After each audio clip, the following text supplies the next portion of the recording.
What do you get when you have a for-profit healthcare system like the one we have here in the United States that not one single other of the 33 OECD countries has?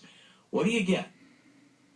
You get one hospital in Washington, D.C. that charges $115,000 to keep a patient on a ventilator, and another hospital in this same city that charges just under $53,000 for the exact same thing.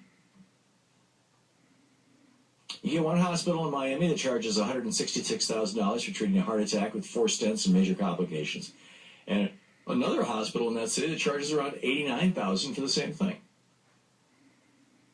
For years, we weren't able to get a clear picture of what various hospitals charge for similar procedures. Hospitals have gone out of their way for years to hide what's called their procedure price lists, like they were national secrets.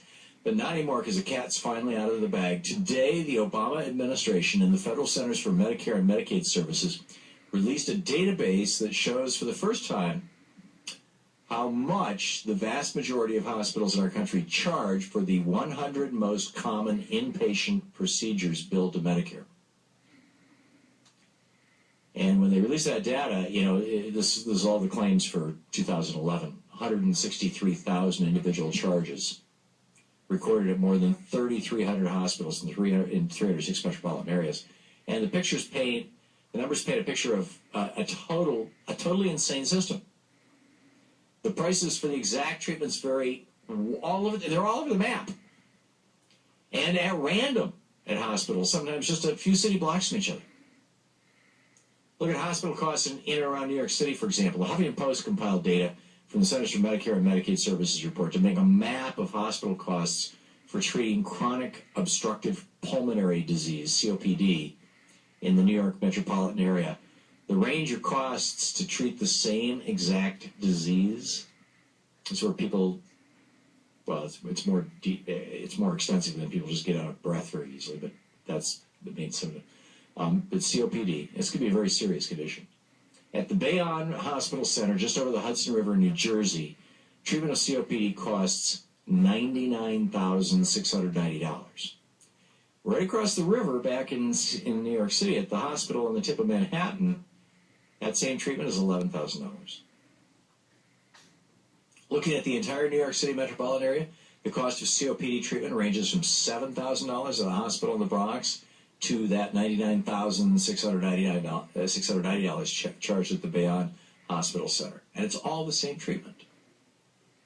In major cities across our nation, the range of prices for similar or the identical medical procedures looks more like the ups and downs of a wildly volatile stock market. I mean, it's important to note here, by the way, that these prices that are revealed in this data do not reflect the prices that Medicare and insurance actually pay for the various procedures. Medicare and insurance companies pay what are called negotiated rates for the procedures. So they pretty much pay the same everywhere. Instead, what these numbers tell us is what the 49 million uninsured human beings, people in our country, citizens of the United States, have to pay out for these various procedures out of their own pockets because they don't have insurance. They didn't negotiate a deal with the hospitals. This data represents the dilemma that uninsured Americans face when basically trying to decide between, do I save my life by having this procedure done and live a life of poverty, or die? But the real takeaway from this new data should be just how absurd and crazy it is to have a for-profit health system. I mean, this is nuts. We used to have a largely not-for-profit system, not-for-profit hospitals, not-for-profit insurance companies. These were mainly required by the various states' hospital and insurance regulatory boards. Then in 1980, Ronald Reagan stepped into the White House, and basically everything changed. Nonprofit and community-owned became evil, and for-profit and corporate-owned became good, and it was all about making a buck. Insurance companies and hospitals throughout the 80s and the 90s began turning into for-profit money-making machines. Doctors began forming their own practices as corporate entities, and physician costs began to soar. Prescription drug companies began to squeeze every last penny out of the American public.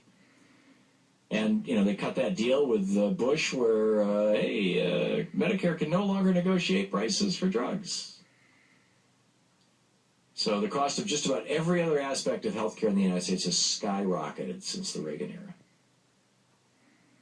And what we're left with is a for-profit, basically a Reaganomics healthcare system that charges inexplicable rates for common everyday procedures and lets prescription drug companies fleece the wallets of Americans while millions are forced to decide between life-saving healthcare or a life of poverty. Actually, they're forced to decide between life-saving healthcare and a life of poverty or death. If healthcare were part of the commons, if we were to say that healthcare is a right in America instead of just a privilege, none of this would be happening.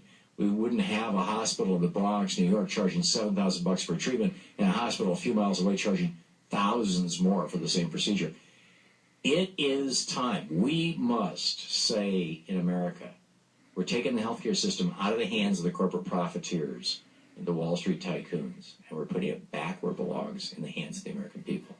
You know, Alan Grayson so nailed this thing when he said the Republican plan is don't get sick. And if you do get sick, die quick, because it's less expensive.